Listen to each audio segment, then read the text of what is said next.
This is the world now, bringing you everything you need to know from around the globe. Israeli Prime Minister Benjamin Netanyahu said on Wednesday that Israel is simultaneously striking Hezbollah and negotiating peace with Lebanon. He said both tracks are happening because Israel is operating from a position of strength.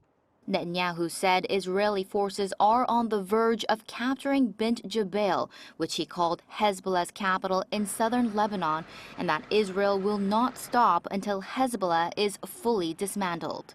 On Iran, Netanyahu said Israel and the United States remain completely aligned on three goals: removing enriched nuclear material from Iran, eliminating its enrichment capabilities entirely, and reopening the Strait of Hormuz.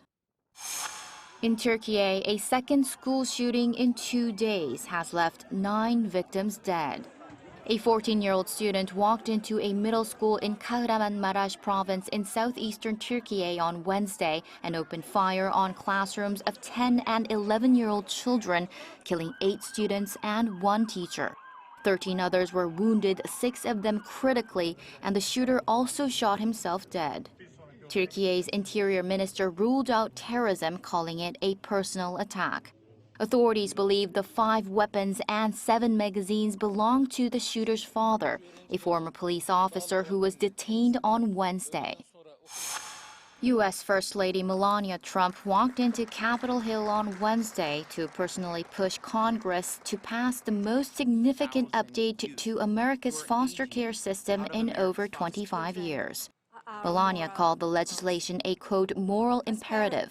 She met directly with members of the House Ways and Means Committee and heard from young people struggling with housing, education, and basic survival after aging out of the foster system.